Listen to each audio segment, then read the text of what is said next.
E Muito camarada bom. Maringoni. Maringoni, achei que era bom te embarcar, até para você poder acompanhar. Eu imaginei que seria assim mesmo, que o Breno falaria sobre o território, né? Sobre o que está acontecendo ali. Eu queria. Vocês estão vendo ali, professor da Universidade Federal do ABC, de Relações Internacionais, né? Além de jornalista. Eu queria um olhar teu, onde assim, puxar um pouco a lente para olhar agora o contexto, né? Por exemplo, ontem teve uma disputa lá nos Estados Unidos sobre quem era o padrinho do acordo, né? O Trump dizendo que era ele, o Biden dizendo que era palhaçada, estavam lá as rusgas em relação a esse assunto. Então, queria puxar um pouco a lente para esse contexto maior do final do governo Biden e início do governo Trump. Olha, Mauro, isso eu acho que decisivo, porque a gente não pode focar as lentes só naquela região.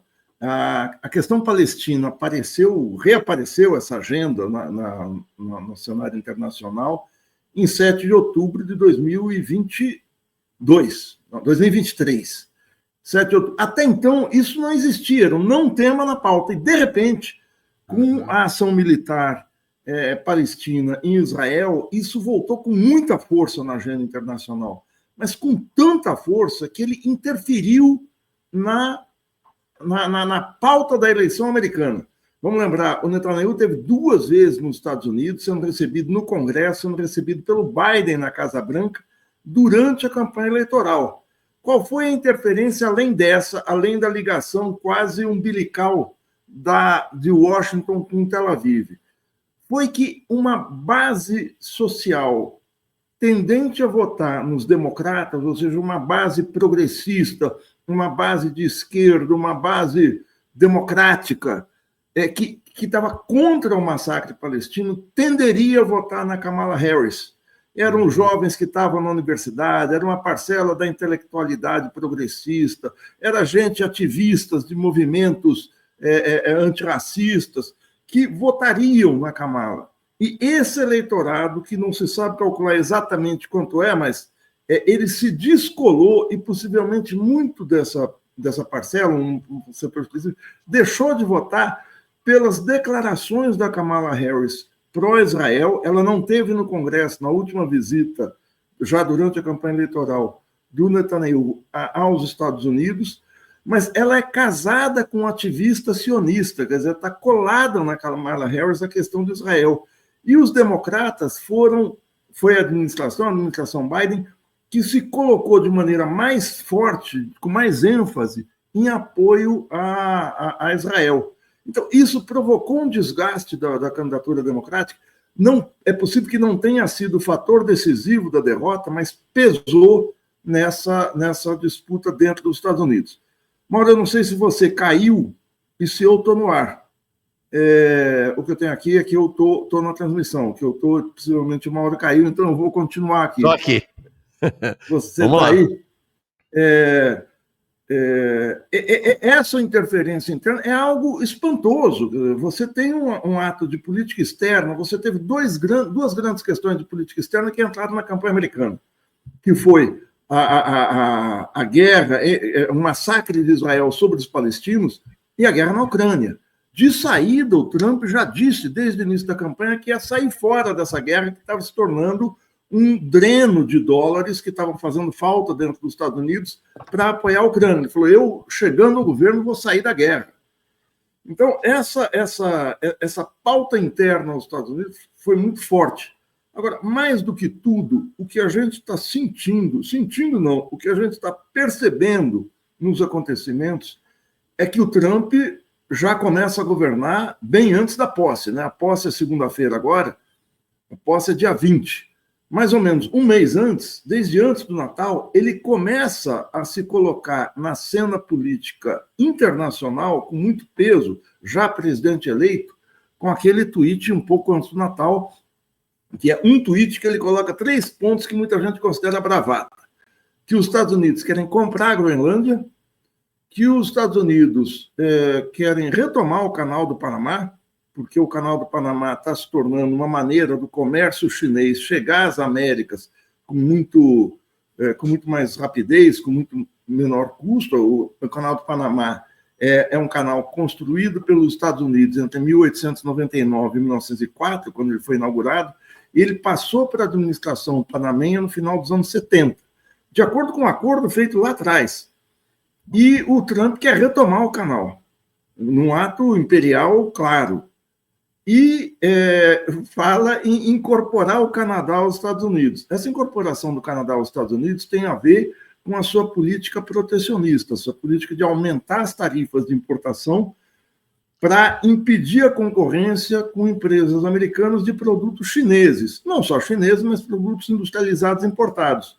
O Canadá é um importante exportador de madeira e de automóveis para os Estados Unidos. Então, a incorporação do Canadá resolveria um problema de não ter taxação sobre algo vital, muito mais as madeiras. Claro que os três... Só uma observação, Maringoni. É importante registrar que você, de fato, tem tematizado este assunto, que você tem dito, e acho que você começou a nos explicar essa sua visão, que você tem que falar, esse governo Trump começou muito antes da posse. Né? Acho que aquela tem uma expressão na política dos Estados Unidos que é pato manco, né? Que é político em fim de mandato. Mas nunca teve um pato tão manco quanto o Biden. E aí não tem espaço vazio. Então, você veio desenvolvendo essa tese dizendo, olha, a política nos Estados Unidos, o governo dos Estados Unidos está passando para as mãos do Trump antes da posse. É isso, né? É o lame duck, né? Que é o pato manco, que se chama. Isso. Não, ele se aproveita da falta de iniciativa do Biden e vai fazer política. Ele faz o que qualquer chefe de Estado tem que fazer. É permanentemente estar na ofensiva. E vem com aquela para cima do México. Nos primeiros dias do governo da Cláudia Sheinbaum, a primeira presidenta mexicana, que, aliás, você comentou muito bem anteontem aqui, aqueles 100 dias, aquele ato com 350 mil pessoas, mas ele chega e diz o seguinte, nós, inclusive, queremos mudar o nome de Golfo do México para Golfo da América. Meu irmão até me chamou a atenção, porque eu tinha escrito no artigo que era Golfo das Américas. Ele falou, não, as Américas são todos, América são os Estados Unidos, é Golfo da América. Que não tem efeito nenhum prático, tem um efeito de ideológico, político ideológico muito forte. O que o Trump está fazendo? O Trump está fazendo política, o Trump está centralizando a agenda internacional na sua mão. Ele passa a ser comentário de todo mundo, em todos os países, na Europa inteira, a ponto do governo francês ter dito, o chanceler francês ter dito que a questão da Groenlândia é uma investida contra a soberania europeia. A Groenlândia é um resquício do Museu Colonial da Dinamarca. A Groenlândia é escassamente habitada, é um território imenso, acho que são 1.700.000, quase 2 milhões de quilômetros quadrados, ou seja, um quarto do Brasil, quase um quarto, é um pouco menos do que 2 milhões, habitado por 57 mil pessoas, ou seja, o tamanho de uma cidade de média para pequena no estado de São Paulo e com problemas seríssimos. Não tem indústria, problema altíssimo de desemprego, de alcoolismo entre os jovens, e é um país que tem o maior índice de suicídios do mundo. Agora, a par disso, a Groenlândia tem 2 ativos muito fortes. Petróleo, uma série de minerais importantes, riquezas naturais, e pelo fato de ser uma rota, com o derretimento da calota polar, uma rota mais curta da navegação dos Estados Unidos para a Europa e para o Oriente. Então, a Groenlândia passa a ser estratégica. O governo, a Groenlândia, ela não tem um status de colônia exatamente, mas é mais ou menos como Porto Rico, é um território autônomo da Dinamarca. Ela tem um governo, um primeiro-ministro próprio. E o primeiro-ministro, no final do ano, no discurso de 1º de ano, já diz o seguinte: nós queremos a independência total da Dinamarca, possivelmente para negociar com os Estados Unidos, porque imagina, você está num lugar que você não tem emprego, não tem indústria, não tem nada, e de repente cai do céu aquela história, você é cidadão americano. Não importa se isso vai te fazer colônia ou não, mas é mais ou menos a história do filme que nós assistimos nos anos 70, mas que as pessoas mais novas não conhecem, com Peter Sellers, O Rato que Ruge, né? É um país fictício da América Central, pequeno, que declara guerra aos Estados Unidos porque quer ser incorporado aos Estados Unidos, que perde a guerra e aí é incorporado aos Estados Unidos e se torna um Estado americano. Bom, essa questão da soberania da Groenlândia mobilizou a chancelaria francesa, britânica e, em especial, o governo alemão. O Olaf Scholz, ele próprio, o primeiro-ministro alemão, diz que isso seria inaceitável. O que a Europa está fazendo é tentando dizer ao Trump e ao mundo que eles não são um conjunto de países de segunda linha no mundo. Eu explico só, não quero me prolongar, mas aqui eu não tenho como deixar de prolongar. Um dos grandes subprodutos da guerra na Ucrânia está sendo mostrar que a União Europeia perdeu muito do seu peso político global. Por quê? Porque a indústria, a economia mais pujante da União Europeia era, até há pouco tempo, talvez continue sendo, a indústria alemã.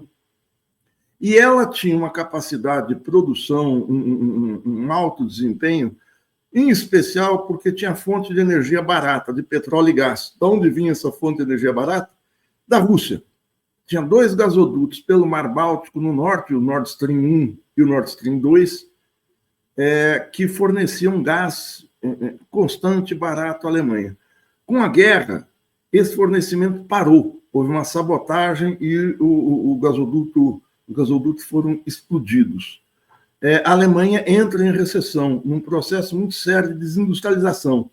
A Europa passa a ter uma voz muito fraca no contexto internacional, no contexto de uma disputa leste-oeste, a disputa Rússia-China versus Washington. Eu faço isso tudo, eu estou falando no Netanyahu, mas eu vou até lá e volto, mas dizer o seguinte, o Trump, que é o que eu quero falar, que é o assunto, ele coloca em pauta, ele vira pauta em toda a União Europeia, ele vira pauta na América Central, ou seja, México e Canal do Panamá, e vira pauta no continente na América do Norte.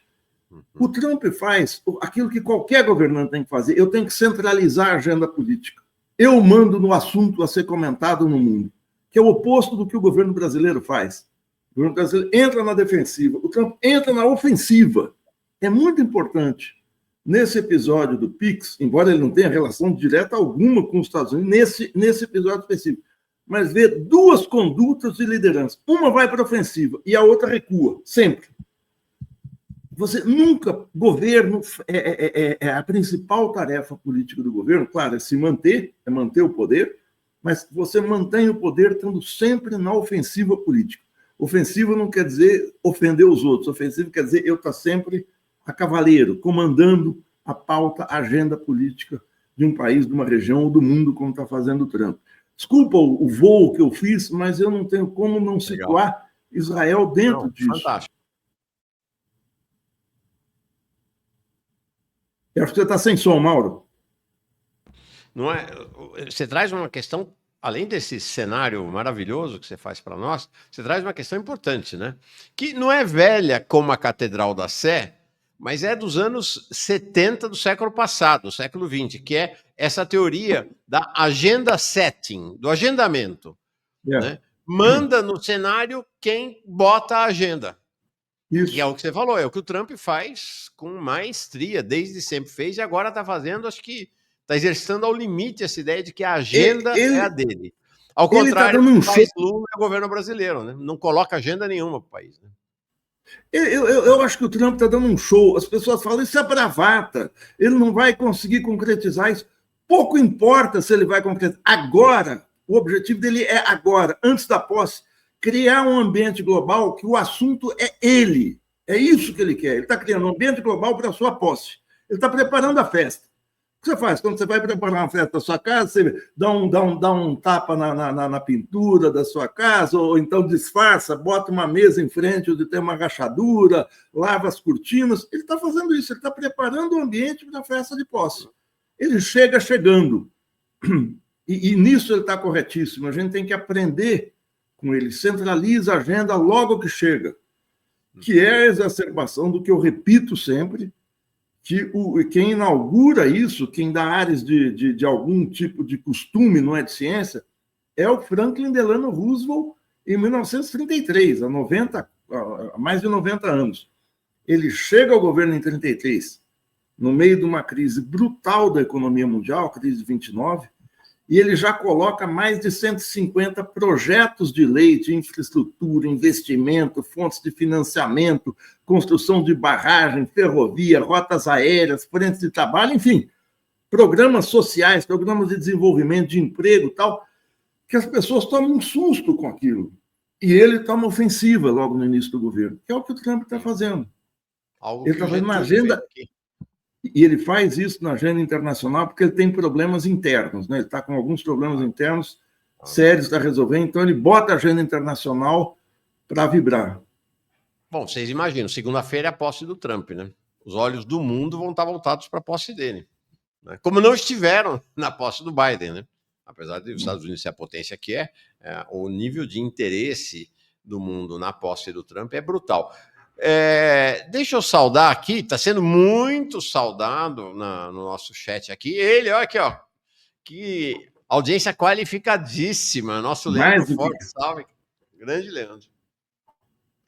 Vale por milhões. Vale por milhões. E, ó, Leandro, já falei de você aqui hoje, viu? Mostrei ele dialogando num tweet com o Chico Sá aqui.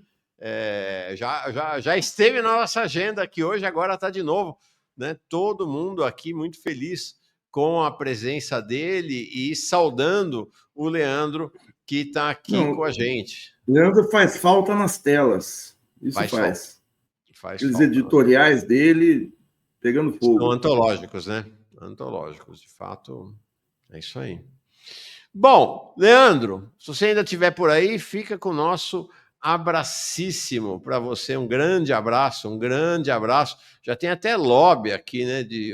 A Bia falando, contrata o Leandro, convida ele. Não, o Leandro vai vir aqui, deixa algumas equações acontecerem, mas o Leandro logo, logo vai estar por aqui. Leandro, galo preto na fachada e vermelho nas veias, é isso aí. Bom, ó, aqui, e gente falando que vai entrar. Jones, tem gente dizendo aqui que vai entrar para o PCBR, viu? Presta atenção aí, Jones, pessoal lá do PCBR, olha aí. Ainda dando um tempo sabático de partidos, mas quero me organizar no PCBR. Deixa eu ler uns comentários que chegaram. Antes da gente mudar a agenda, eu quero muito ouvir você. Segura, gente.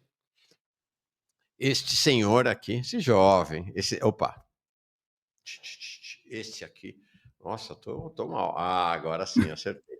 Não existe mais esquerda e direita, Mauro. Não, esse negócio acabou. Acabou.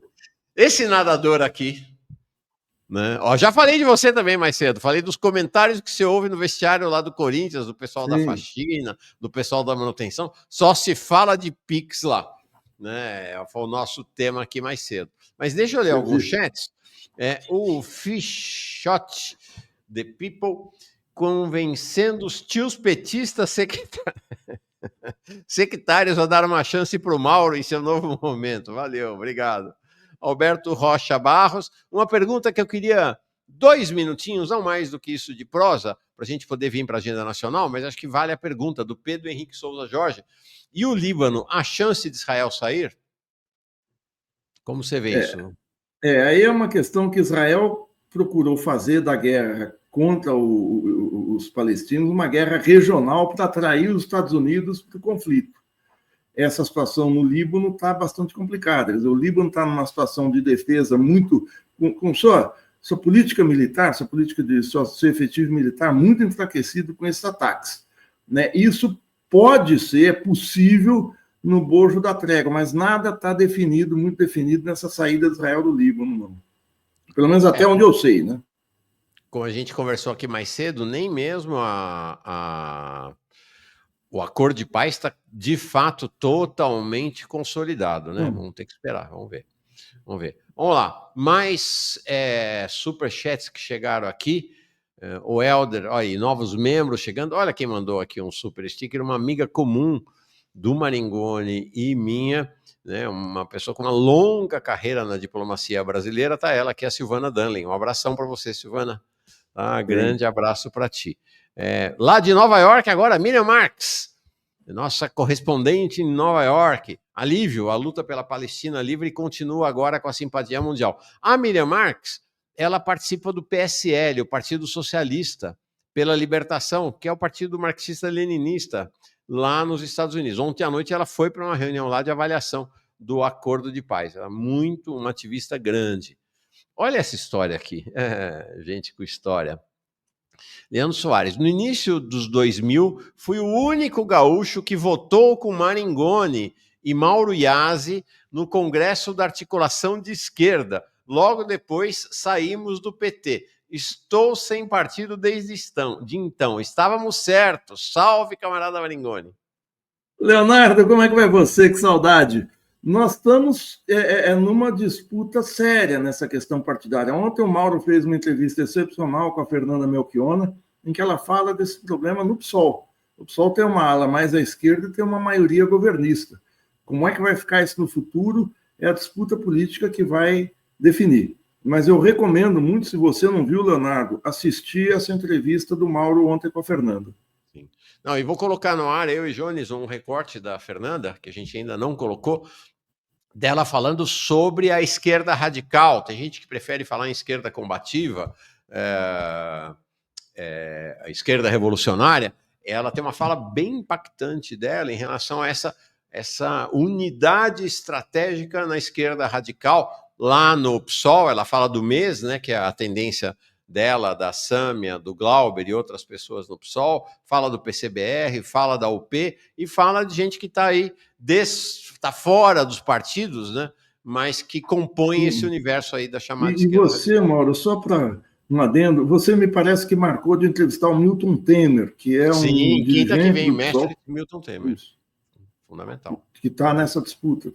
Está nessa disputa, vai ser importantíssimo. O Fish the People, Fish of the People, agora consegui ler, Fish of the People, que mandou a mensagem agora, tornou-se membro aqui. Não adianta negar, a extrema-direita e Nicolas ganhou essa, melhor aceitar e pensar na reação do que ficar em negação. Wilson Araújo. Trabalho muito com o serviço público e sei que não existe servidor nem serviço automatizado na Receita para ir atrás de 5 mil. Muito mal vão atrás das dívidas de centenas de milhares e dezenas de milhões. Mais um membro aqui. Diz o Wilson aqui, muitas sumidades de esquerda criticaram o arcabouço fiscal, avisaram que seria custoso para viabilizar o governo. O Haddad está colhendo o que sua teimosia plantou. Álvaro Frota. O Haddad opera com a ideologia da elite brasileira. O pobre seria ladrão e tem que ser vigiado. Vide o caso do BPC. Pelo menos o PT virá para as eleições de 2026 reforçado com a ausência de Haddad. Eu mostrei mais cedo um vídeo bem interessante do... Oh, meu Deus do céu. Do Panunzio? Do Panunzio, que é um haddadista, né, lulista, dizendo que depois dessa derrota o Haddad está fora das possibilidades para 2026. Antônio Marcos, não vi, vou mandar para o Breno. Breno, um revolucionário solitário dentro do PT. Madelaide Foto. Gente, isso já existia. E o pintor, mesmo com conta em banco comum, nunca foi investigado. É peixe miúdo. Essas informações são cruzadas em investigações de porte. Há 10 anos isso passaria em branco. Pois é. Mas é o que nós falamos aqui, né? Breno e eu antes, o Maringoni vai falar agora. Se não existe, por que fazer isso para 5 mil? Por que não põe para 50? Né? Por que não põe para 50? O M70, lá da Bahia, fazia tempo que não te via, que bom te rever aqui. Explicação perfeita sobre esse tema do Pix, tentei uma explicação para um assunto que é mais complexo do que parece, tentei fazer uma explicação aí para deslindar o tema. Como pode o governo federal de Lula ser tão primário? Aí o João Vitor, PD. Claro que o governo Lula foi extremamente amador, mas certamente esse alcance todo nas redes tem o dedo da Meta e X, com certeza. Não podemos subestimar o poder do imperialismo. Vimerim, amiga me faz enfrentar fila em banco lotado, argumentando que daqui para frente só dinheiro vivo deverá ser usado. Corrida aos caixas como no fim do mundo. Olha, não sabia disso não. Quer dizer, a Vimerim então foi num banco e maior fila, o pessoal tirando dinheiro. Olha que interessante. Nossa, foi um desastre, efetivamente um desastre. Marion, Lula tem que enviar a isenção de 5 mil ao Congresso agora. Os deputados seriam pressionados a aprovar e o protagonismo do Nicolas Ferreira seria superado.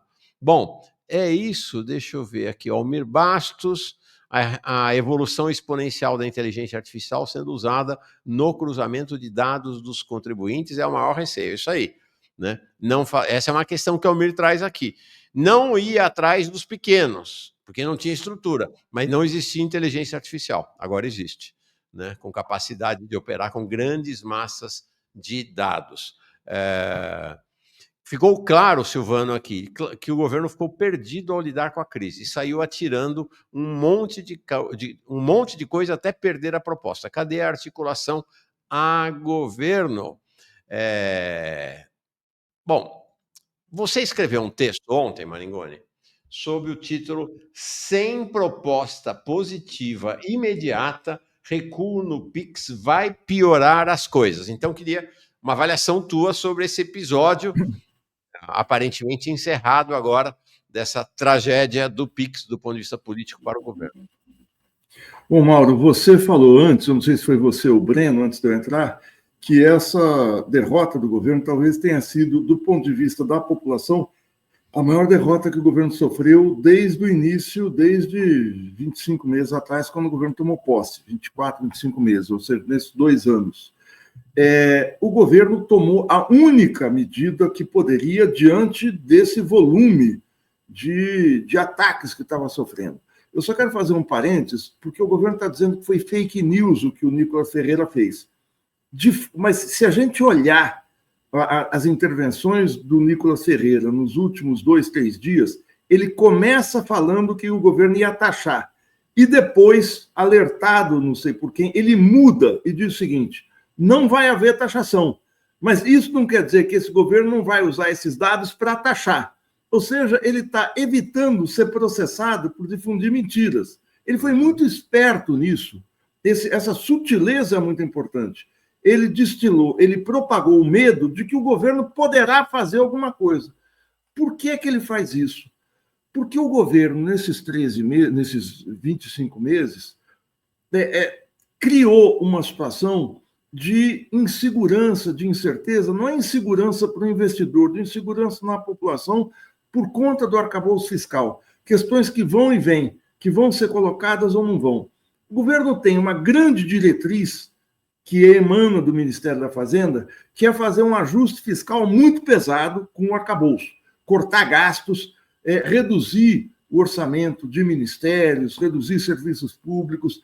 Mais adiante, o Davi De Castro deve falar isso amanhã, a questão dos pisos constitucionais, ou seja, de dar uma apertada no orçamento público, claro, para pagar juros da dívida, essa história toda. Mas esse é o mote do governo. E com isso o governo foi para cima, no final do ano, no pacote de cortes do Haddad, foi para cima do BPC, do abono salarial e do salário mínimo.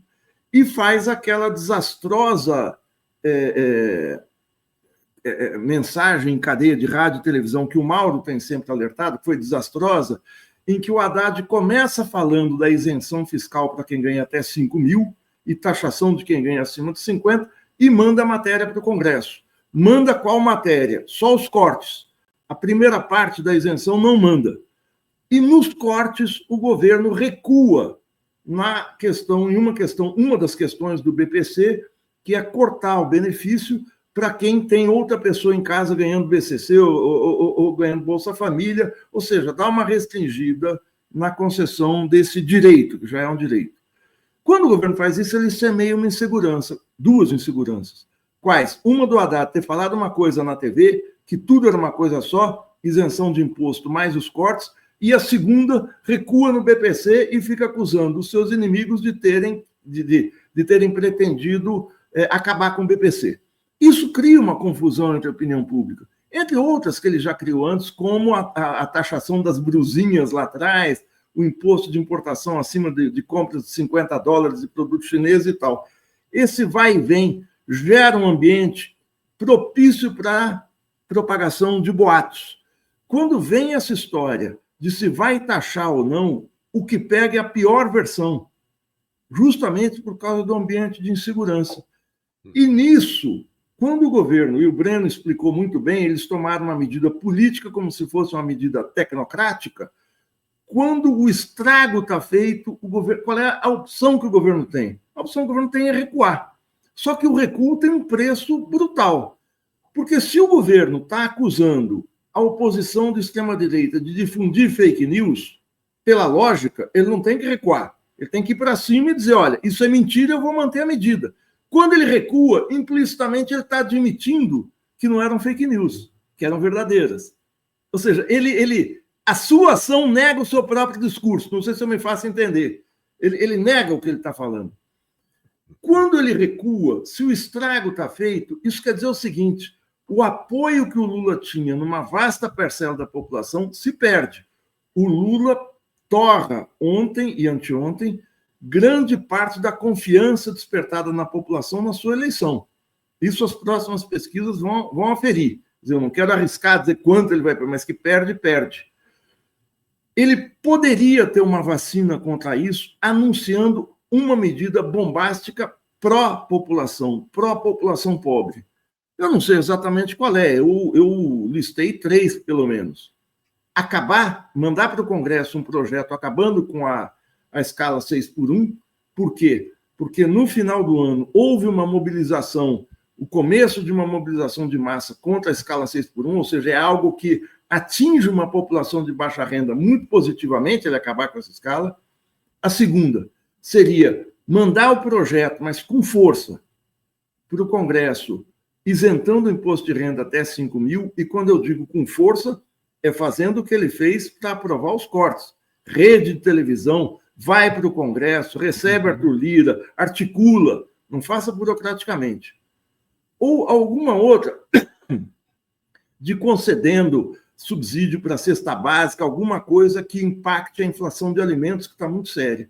Então, sem uma medida positiva, só o recuo vai ficar o seguinte: é um governo fraco. Ele não está ele não está colocando uma agenda positiva, ele não está saindo na ofensiva, como eu estava dizendo do Trump, de maneira, claro, que com as suas especificidades. Ele está na agenda do recuo, do recuo. Não se governa no recuo. O recuo te leva sempre a mais recuo. Como o governo parece não ter um centro político, um comando político muito claro, essa história que saiu hoje no UOL, agora pela manhã, de que o Lula ficou, como você falou, irritadíssimo com esse erro brutal da Fazenda, ele não vai ir além da irritação se ele não toma uma medida muito objetiva. E é isso que está faltando, eu acho. Quer dizer, então, o recuo pode piorar a situação e não melhorar. Você recua, você corta o problema, mas o estrago está feito. Você tem que sobrepor o problema a outra agenda, quer dizer, fazer as pessoas discutirem outra questão. Eu vou ganhar com isso, eu vou ganhar, não vou declarar imposto de renda, os alimentos vão baixar, sei lá, 6x1 vai vir aí.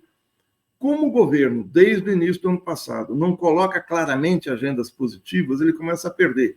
Ah, mas você não está vendo que nós estamos melhor que o Bolsonaro. Sim, nós estamos melhor que o Bolsonaro. Ah, mas você não está vendo que o PIB cresceu, o salário aumentou, o emprego aumentou. Sim, mas isso são números. As pessoas estão sentindo a pele. Eu vou repetir pela 1000ª vez algo que já se tornou um lugar comum. A Maria da Conceição Tavares dizia essa frase que está na boca de todo mundo. O povo não come PIB, o povo come comida. Então, não adianta eu propagar o PIB em oposição ao PIX. Você tem que ter uma notícia muito positiva. Sabe, Maringoni, as derrotas são muito importantes, né? Eu sempre disse, né? Ninguém aprende na vitória. Na vitória não tem aprendizado, você tem aprendizado na derrota. Então, as derrotas são importantes para você ter esse aprendizado. Mas se você não aprende na derrota, vai ter mais derrota pela frente. E eu achei inacreditável ontem, depois que o governo estava no chão, estava derrotado. O Haddad, de manhã, naquela reunião no Planalto, ainda tentou insistir para manter a medida, né? E pegou o Lula pela frente, irritadíssimo. E aí, na reunião do começo da tarde, que estava o Barreirinha, estava o Rui Costa, estava mais líderes do governo, né? Não teve jeito. O Lula falou: não, acabou a brincadeira, vamos revogar. Mas é o seguinte, enquanto esse cenário da derrota já estava dado, o Haddad dá uma entrevista, eu achei inacreditável. Ele dá uma entrevista para dizer que a isenção do imposto de renda em 2025 deve ser para quem ganha até 3.036. Dá para entender tecnicamente, mais uma vez, a diferença entre o técnico e o político. Tecnicamente, do que ele estava falando? Existe isenção do imposto de renda para quem ganha até 2 salários mínimos. Como o salário mínimo está sendo reajustado, a isenção que era para quem ganha até 2.824 vai passar a ser para quem ganha até 3.036. Mas isso essa visão burocrática, técnica, de contador, né, que o Haddad tem. Porque a grande questão política na cabeça das pessoas, 5 mil. Então ele está indo a público ontem, no final dessa confusão, né, já sangrando em praça pública, para falar que é 3 mil, quando a cabeça das pessoas e 5 mil. E aí na entrevista ele ainda vai falar, não, nós vamos mandar o projeto de 5. Cara, não, vai levar outro. Né? Se eu sou da oposição e eu pego o começo daquela fala na cadeia de rádio e televisão, em dezembro, do Haddad, em que ele fala dos 5 mil, e confronto com essa história, eu falo, outro recuo. Ele mentiu lá atrás. Ele falou uma coisa e está desfalando agora. É fatal esse tipo de coisa. As pessoas têm memória, na internet está tudo registrado. Então, eu vi você falando mais cedo que isso é uma atualização dos 2 salários mínimos. Que tecnicamente é isso que ele está fazendo, está atualizando o valor. Mas não pode ser técnico, você está fazendo política. E essa questão é outra que pode pegar. Pode pegar, o recuo do governo. O governo mentiu lá, porque o Lula falou isso em campanha, o Haddad falou isso em dezembro, e essa história virou pó. Então, é muito difícil você... eu acho que eles deviam olhar para o Trump sem preconceito e ver como é que você se coloca na agenda política, em qualquer situação, na ofensiva, e dar passos melhores. Eu fico espantado com essa história esse bate-cabeça, não, porque o ministro tal falou uma coisa, o ministro outro falou outra coisa, mas falou depois do estrago feito. Não houve um comunicado da Fazenda para o Planalto, ou para a Casa Civil, eu sei que o ministro Haddad vive as turras com o Rui Costa, mas isso não pode ocorrer, os 2 principais ministros não se bicarem, é um desastre para o governo. É um desastre total. O Zé Dirceu, por mais que ele fale, o Zé Dirceu propagou a ideia de que no primeiro governo Lula ele era oposição interna ao Haddad. Se era na cabeça dele, na vida íntima. Porque o Palocci, publicamente... né? Do Palocci, eu falei de quem? Isso. Do Haddad. O Palocci e o Dirceu publicamente atuavam juntos. O Palocci anunciava um pacote e o Dirceu, a reforma da Previdência, e o Dirceu viabilizava no Congresso a aprovação da reforma da Previdência. Não existe isso dos 2 principais ministros baterem cabeça em público. É o que está acontecendo. Então, aí surgem especulações. O Sidônio foi nomeado, o Sidônio tem a conta do governo, há anos tem a conta publicitária do governo da Bahia, isso significa um fortalecimento do Rui Costa em detrimento do Haddad ou de outros ministros. Quer dizer, a possibilidade de haver esse diz-que já mostra que há problemas no comando, se é que existe comando político, né? Achei muito significativo que quando é a posse do Sidônio, por sinal, comentei aqui, né? As fotos da posse, o clima de velório, a posse do Sidônio, né? Foi muito impactante isso, né? Tem aquela rampa interna no Palácio do Planalto. E quem desce a rampa com Janja, Lula e Sidônio? Rui Costa, Jacques Wagner e Jerônimo, governador atual da Bahia. Ou seja, sinalizando para todo mundo o seguinte: sai a gauchada do Paulo Pimenta e entra a baianada com o Sidônio. Né? Terrível também, né? Terrível. O governo fica também aprisionado aos caciques regionais do PT, né? E sem uma dimensão nacional, né? Exatamente. E aí a gente lembra, né? O que vai se consolidando, só para encerrar, vai se consolidando essa ideia de Sidônio versus Haddad, porque o Sidônio, antes de ser ministro, já tinha imposto uma derrota ao Haddad, naquele pronunciamento que você fez referência, do anúncio do pacotaço, quando o Sidônio convenceu o Lula que tinha que botar o negócio da isenção de imposto de renda até 5 salários mínimos, até 5 mil reais. O Haddad era contra e foi derrotado. O Haddad era contra e foi derrotado. E agora a mesma coisa, né? O Sidônio atuou ao lado do Rui Costa para revogação da medida e o Haddad queria manter a medida, foi derrotado de novo. O cenário começa a se complicar para o Haddad. Não, o fato de ser derrotado ou não, tudo bem, isso acontece. O problema é isso vir a público. Ou seja, publicamente ficar cristalizado que existe uma divisão dentro do governo. Isso não pode acontecer. Não é que eu acho que tem que sonegar informações, não é isso. Mas ou o governo atua de maneira unificada, ou então nós vamos ter permanentemente esse avanço-recuo, ou seja, esse ambiente que eu falei anteriormente, das pessoas não saberem o que o governo quer. Essa é a imagem que o governo Lula passa, uma profunda hesitação nos rumos a seguir.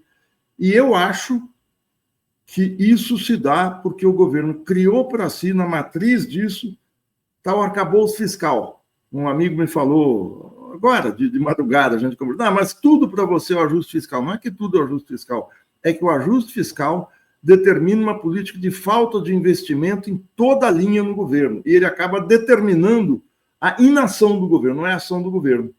E nessa situação em que o governo não consegue gastar, não consegue investir, é que você paralisa a ação política também. Como é que o Lula vai prometer que vai construir não sei quantas casas, vai recuperar os enchentes do Sul, vai socorrer Minas Gerais, se não pode gastar? Como é que faz? Às vezes você cria uma situação de insegurança bastante séria. Não, fundamental. JC 3.217. Bom dia, camaradas. Para os liberais é R$10 o bom dia. Robson de Aguiar, ele mandou aqui R$5 no superchat dele. Robson Aguiar também virou membro. Maringoni, mais cedo eu falei de você mais de uma vez, mencionando a tua vinda para cá e alguns temas que nos marcaram. Um deles é essa... A gente cansou de ver... 2023, esse foi um tema, inclusive na nossa relação, nos grupos de WhatsApp que a gente participa, que é assim, agora o governo vai virar à esquerda. O governo vai girar à esquerda. 2023 foi o ano inteiro com essa conversa. E aí, os camaradas da esquerda, do PT, apostavam que ia haver essa guinada à esquerda, e mesmo gente não do PT, mas da chamada esquerda radical, eu mesmo apostei 2 ou 3 vezes que ia ter uma guinada. Cheguei a escrever sobre isso, o governo Lula vai guinar à esquerda. Você que é mais sabido, o tempo todo ele falou, não se iludam que não vai ter guinada à esquerda nenhuma. Agora, de novo, tá essa história, né, de que com essa crise do Haddad, o Haddad caindo em desgraça, vai poder vir um ministro da Fazenda que deu uma guinada do governo à esquerda. Você acredita em guinada à esquerda do governo? Não, eu na situação em que a gente está hoje, se sai o Haddad, eu torço para que o Haddad não saia, ao contrário da maioria das pessoas que esteve aqui. Porque a perspectiva é ter alguém mais à direita, alguém do mercado financeiro, que foi a solução dada quando no segundo governo Lula, no segundo governo Dilma. É muito difícil que a gente tenha agora um quadro em que estava o Palocci, não estou comparando o Palocci ao Haddad. O Palocci é um picareta, a gente sabe disso. O Haddad não tem nenhum tipo de semelhança nesse tipo com o Palocci. Ele tem que eles parecem comungar da visão econômica. Mas saiu o Palocci e entra o Guido Mantega, que é um desenvolvimentista. Muito pouco provável que isso aconteça. Não é impossível, claro, mas muito, muito pouco provável, dado o peso que a Faria Lima, que o mercado financeiro tem sobre o governo, e dado que o arcabouço fiscal não permite esse giro à esquerda. Não é mais uma questão de vontade, você tem uma limitação que o governo se autoimpôs. Agora, muita gente fala, Mauro, que essa limitação do governo de ir à esquerda se dá por causa da Frente Ampla. Tudo é culpa da Frente Ampla. É uma explicação fácil e errada.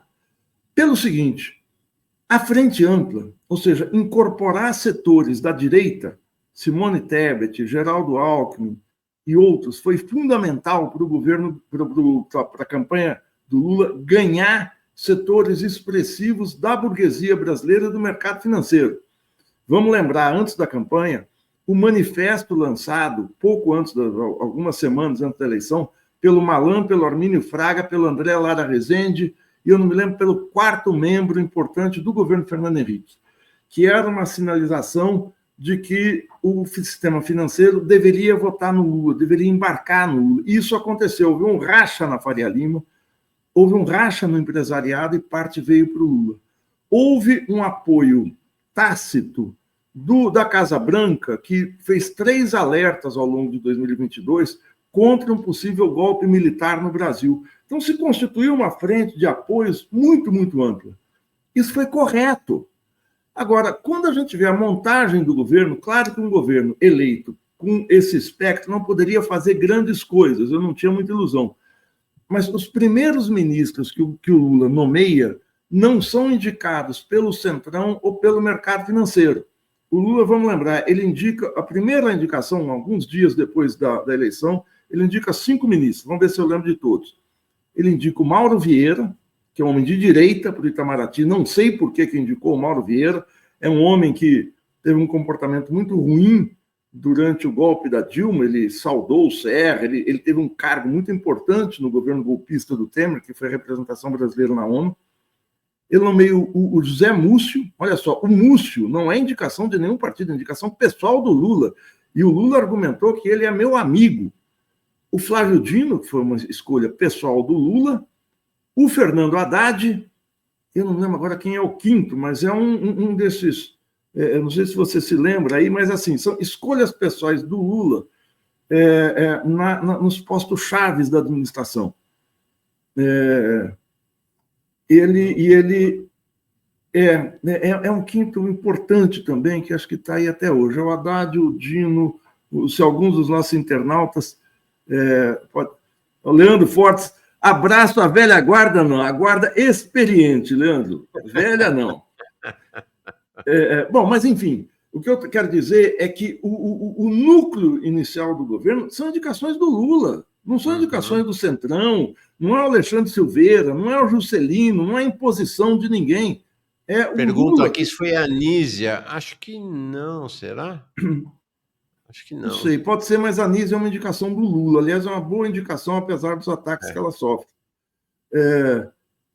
Pode ser, não sei, não me lembro. Mas assim, a gente, dessa primeira linha do governo.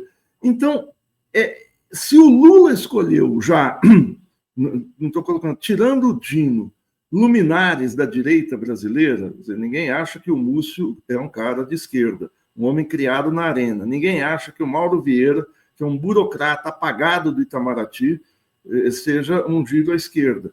O Haddad, a gente é uma indicação clara do Lula. Tal.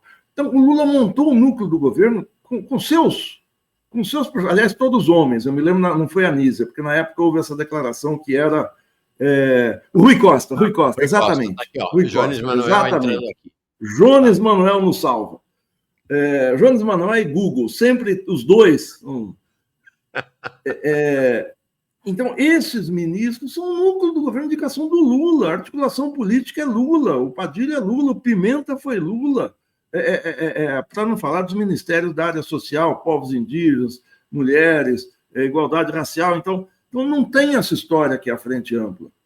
Claro que o governo não ia fazer milagres, mas podia ter um viés desenvolvimentista. Então, eu não tenho nenhuma expectativa, Mauro, voltando ao que você tinha falado, de um giro à esquerda. Eu quero ver, você já caminhou mais da metade do governo e não teve, não é que não teve giro à esquerda, só houve recuos. Então você fica nessa história de 2026, 2026, eu estou muito preocupado como é que a gente vai atravessar 2025. Se o prenúncio de 2025 for a questão do PIX, nós estamos lascados. É falta de coordenação política. O Sidônio está vindo para o governo, e aí eu não conheço o Sidônio, ele vem como um quadro publicitário, mas também há a história, eu não conheço, estou comprando peixe que me venderam, que ele foi militante do PCdoB. Na época em que você e eu fizemos o movimento estudantil, ele regula com a cidade, ou seja, final dos anos 70, começo dos 80, em que ele teria também uma função política de orientar o governo. Não sei. Então, não me parece que o governo tenha feito esse giro de constituir uma espécie de comitê central, de cabine de comando coletiva para dirigir os rumos da administração nessa travessia difícil de 2025. Sim, que tem 2025, antes de 2026 será construído agora em 2025. E chama atenção, segunda-feira, um dos grandes destaques que nós demos aqui, ainda antes, né, aí ontem e hoje, né, o tema é a crise. Um dos grandes destaques foi a entrevista do Dario Durigan, que é o secretário executivo do Ministério da Fazenda, para o Globo, dizendo que a prioridade do Ministério da Fazenda em 2025 é reforçar o arcabouço, mais medidas para corte de gastos. Então, isso já dá o cenário. É importante falar desse personagem, porque ele trabalhou com a Haddad na prefeitura, mas você ressaltou isso naquele dia, ele foi um dos executivos do WhatsApp no Brasil. Quando a gente está nessa disputa séria, nessa guerra com as Big Techs, Zuckerberg, Elon Musk e tal, o WhatsApp faz parte desse universo, desse, como chamo agora, ecossistema das Big Techs. Você colocar alguém das Big Techs no coração do governo, por melhor que seja, eu não conheço o Durigan e tal, mas por melhor que seja, eu acho complicado. O WhatsApp é do Zuckerberg, né, atualmente. É do Zuckerberg, é da Meta. É do Grupo Meta, é do Grupo Meta. Maringoni, uma última questão para ti. Você foi... a Débora dizendo aqui, que o Sidônio foi militante do PCdoB e presidente do DCE da UFBA. Tá aí. Bom, deixa eu te falar uma coisa. Você fez uma charge, eu comentei contigo, acho que anteontem já, e segurei ela para mostrar quando você estivesse aqui, que eu achei absolutamente genial e muito sintética, não propriamente, necessariamente desse momento, até porque o Congresso nem votou, mas muito simbólica desse espírito do governo Lula, né? Que você falou, não tem muito a ver com a Frente Ampla, não. Tá? Olha aqui. Então você faz aqui Marangoni, gente, isso aqui feita com caneta Bic, o cara é um super artista. Aí são dois homens engravatados conversando, talvez congressistas, não sei, o Marangoni nos esclarece, e um dizendo assim, não entendi ainda qual o negócio de vocês. E o outro responde, correlação de forças. A gente compra e vende correlação de forças. Marangoni, genial essa charge, genial. Obrigado, Mauro. Isso aí eu fiz de madrugada, por isso que eu fiz em bique, a letra tá meio... Eu fiz, porque eu estava com sono, falei, deixa eu fazer rápido esse negócio e colocar, te ver. É isso, quer dizer, correlação de forças virou a nova quimera, a nova mania nacional, tudo é correlação de forças, né? É quando você era criança... Falando assim, se você não comer esse mingau aqui, se você não tomar esse leite, o lobo vem te pegar, o bicho papão, o homem do saco e tal. Que é o que o governo fala, se você não se comportar, a correlação de forças vem te pegar. A correlação de forças virou uma coisa, virou uma mercadoria, virou não sei o quê. Então, eu não vou explicar piada, porque explicar piada mata qualquer coisa, mas é essa ideia, né? Na verdade, a ideia é muito simples, né? Sim, não, sensacional. Aqui alguém perguntando, o José Esper, é do Marangoni, né? Aqui, Marangoni brabo demais, é do Marangoni. Marangoni, além de jornalista, além de professor de relações internacionais, é um dos melhores chargistas do país. Além de inteligente, é artista, e eu até acrescento, além de inteligente, bonito e artista. O cara é completo, gente. Não, eu sou amigo do Mauro, vocês estão vendo que o Mauro, acima de tudo, esse elogio assim no Mauro é porque ele é meu amigo, gente. Mas eu queria aí entrar nesse assunto, né? Porque eu acho que são dois temas que têm muita correlação, né? Frente ampla e correlação de forças, né? O que a frente ampla é uma justificativa para o governo não poder se mexer. Porque afinal é frente ampla, não pode melindrar os outros integrantes da frente ampla. O outro argumento é esse. Não temos correlação de força para fazer nada. A gente faz o que dá, e o que dá para fazer é praticamente nada, porque a correlação de forças, sobretudo no Congresso Nacional, é muito ruim. Acho que é um composto, né? Frente ampla, correlação de forças. Mas queria que você aprofundasse um pouco essa discussão sobre essa lógica da correlação de forças, né? Não, correlação de forças é um conceito militar que vem para a política, mas isso já no século XIX é a correlação de forças entre os exércitos. Quer dizer, se você lê o Guerra e Paz, se você lê os grandes livros que falam, especialmente o Clausewitz, que é o clássico, o livro da guerra, que é um livro de 900 páginas, ele está inteirinho na rede, não precisa ler 900 páginas, mas é bom você ler com algum guia, ver quais, e tem muito também na rede, o que são as partes principais.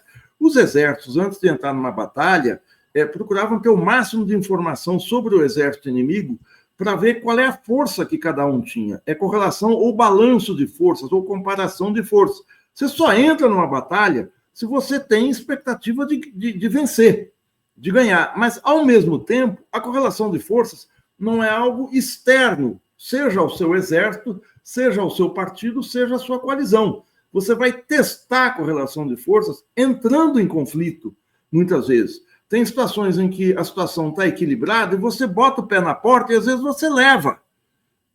O golpe de 64, por exemplo, muitos historiadores dizem que se tivesse havido algum tipo de resistência, não é que o golpe não sairia, o golpe iria sair porque os Estados Unidos estavam em cima, eles estavam estacionando, acho que a Sexta Frota, rumando aqui para o Atlântico, ele iria, mas ele poderia talvez ser atrasado, poderia ter... Existem pequenos episódios que dizem que seria possível enfrentar, não foi enfrentado, porque o que se falou foi o seguinte, olha, ou a correlação de forças não dava.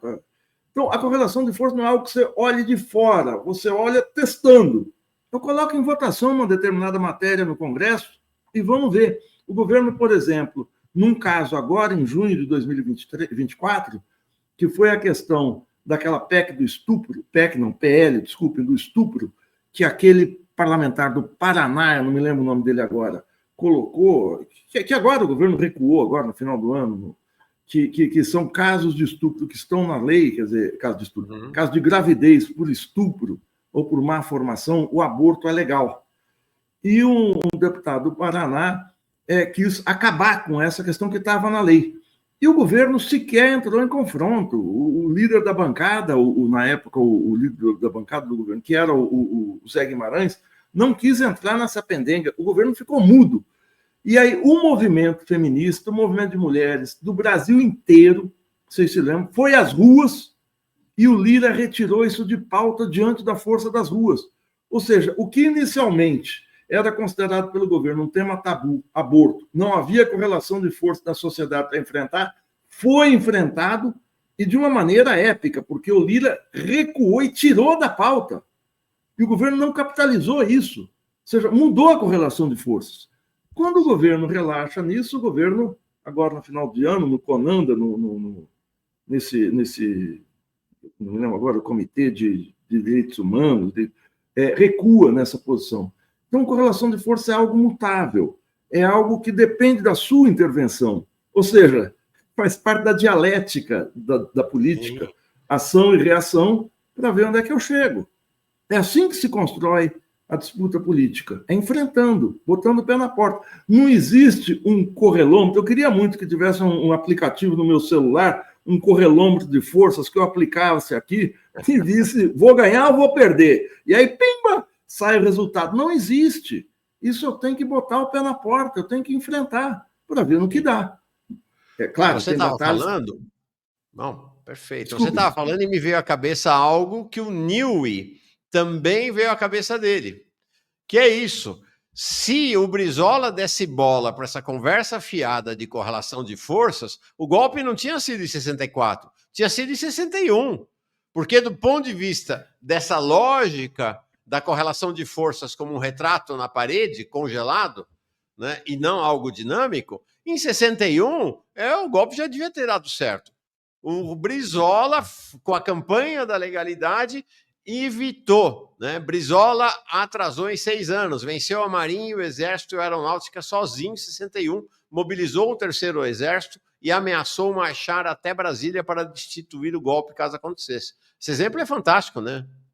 Aliás, você tem falado que o Brizola, quanto mais o tempo passa, a sua figura mais cresce, né? Você citou, acho que aqui na segunda-feira, né? O documentário do Silvio Tendler, eu não sei se está disponível ainda no YouTube, é maravilhoso. Tá no Sesc, que ele estava de graça, agora acho que tem que pagar para ver, mas está lá no site, no canal do Sesc.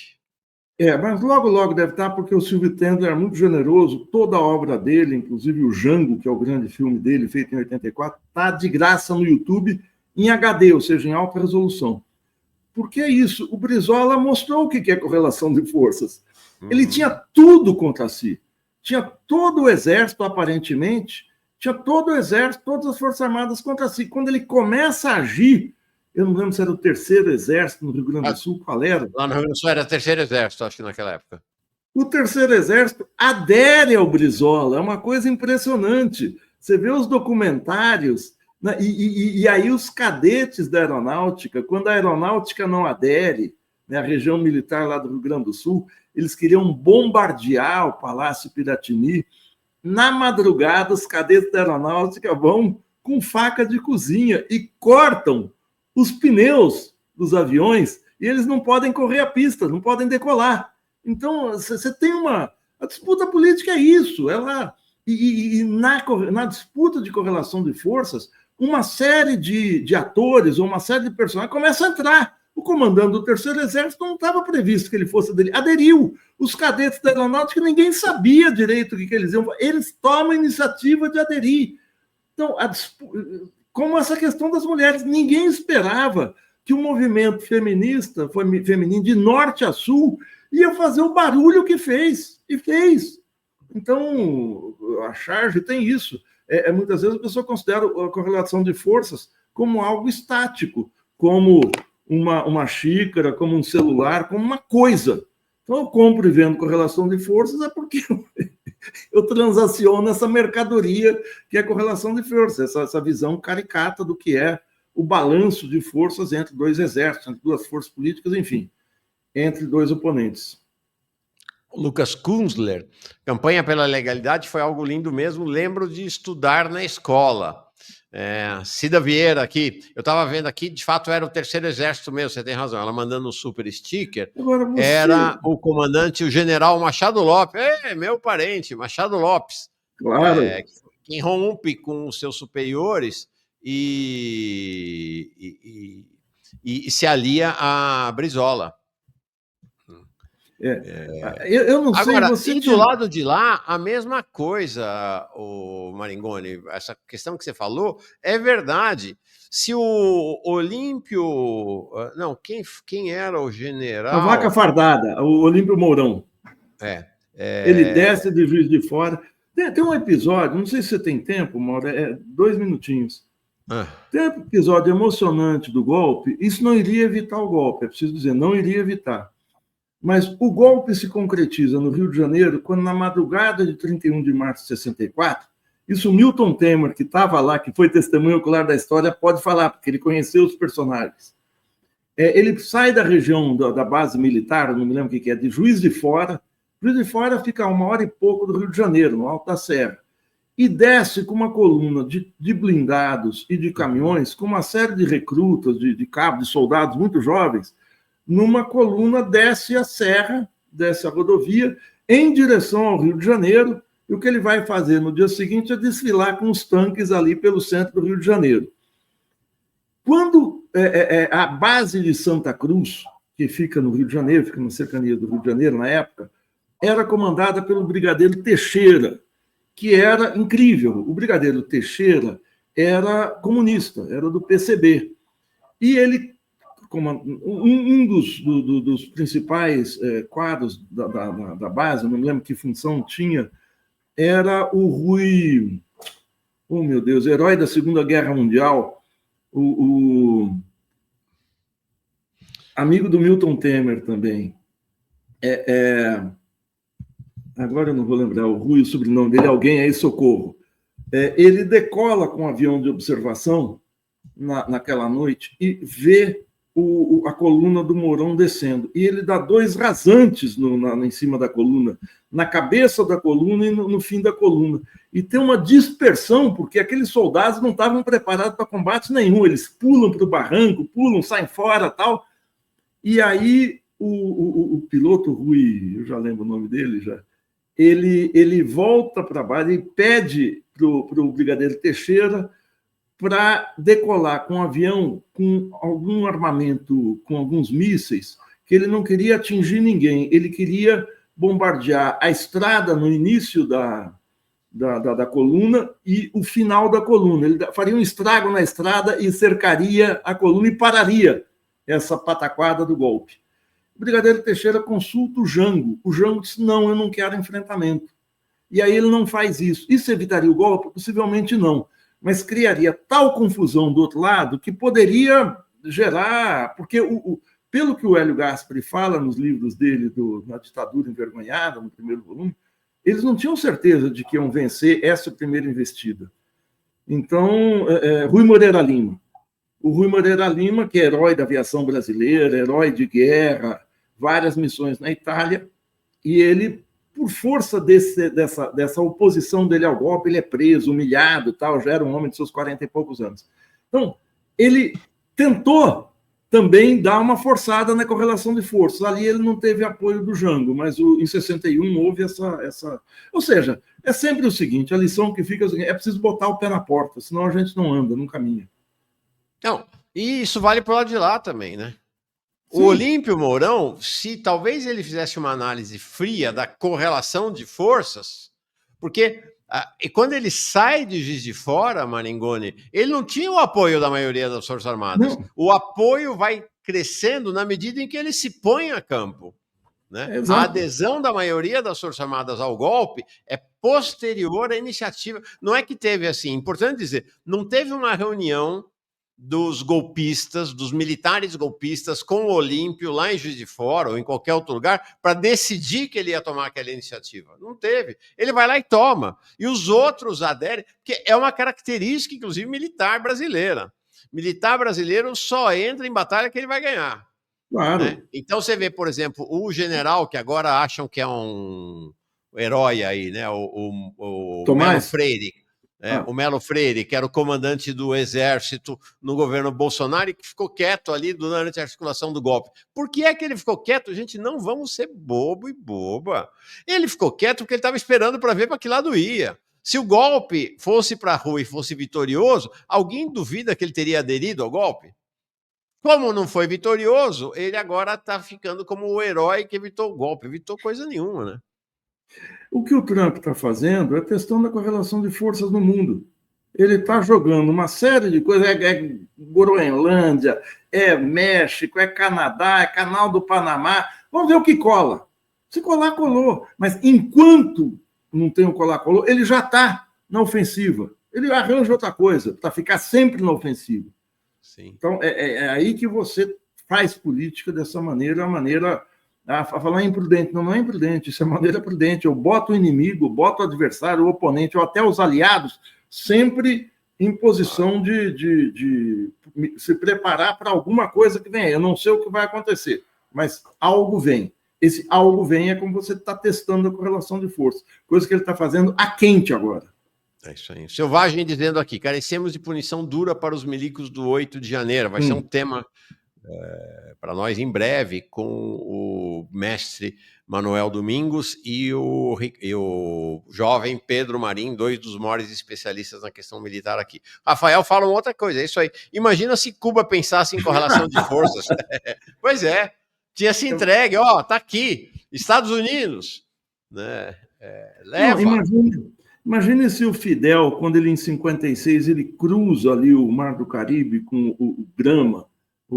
Eu fui no museu, não sei se você conheceu, você esteve recentemente em Cuba, esse barco Grama do Fidel, é um barquinho, tinha 50, Fidel e seus 50 quase que pé de chinelo, que chegam, atracam em Cuba e são metralhados pela aviação do Batista, sobram 13, eles conseguem se refugiar na selva, ou seja, de 50...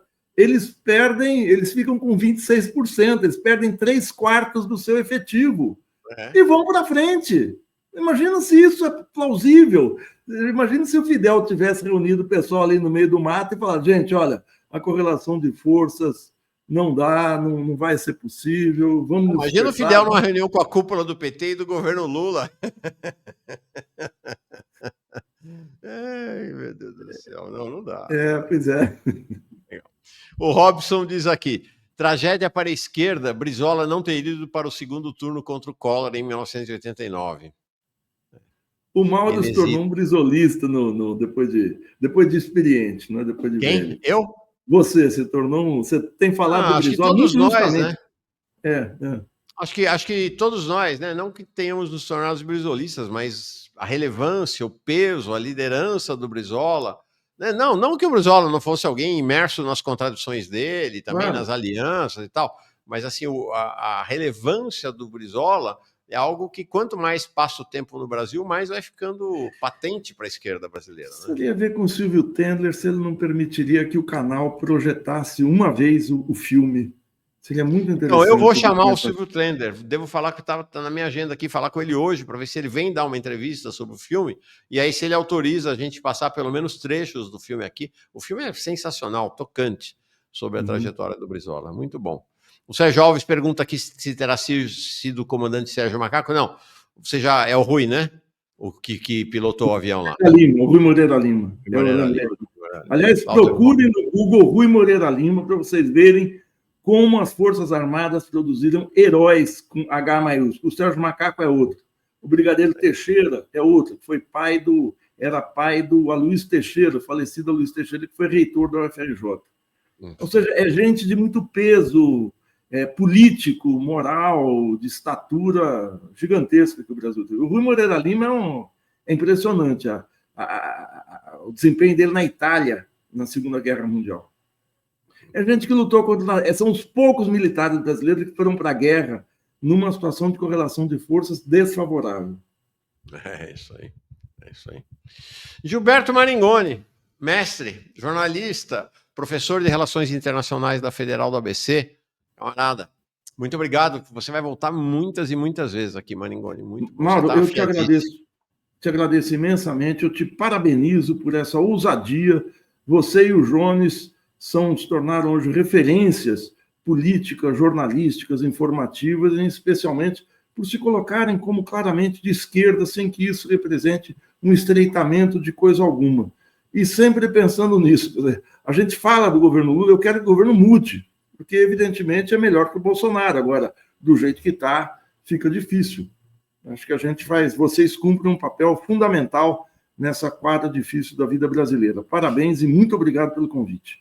Tá, obrigado você, e quero revelar um bastidor aqui importante. O Maringoni é um grande entusiasmado apoiador desse projeto, né, de um projeto jornalístico efetivamente de esquerda no país, e nos bastidores ele está sempre me dando sugestões, dicas, tem sido uma contribuição decisiva aqui para o que a gente tem apresentado. Maringoni, obrigado. Amanhã nós dois acompanhando Davi De Castro e Paulo Clias, nossos gurus econômicos aqui. E na semana que vem, outra gurua, a Denise. Denise vai estar. A Denise Gentil. Denise Gentil vai estar economista, das melhores economistas, junto com o Davi De Castro, ponto alto da economia brasileira. Gente de muito valor. Obrigado, querido. Tchau. Tchau. Muito obrigado, Mauro.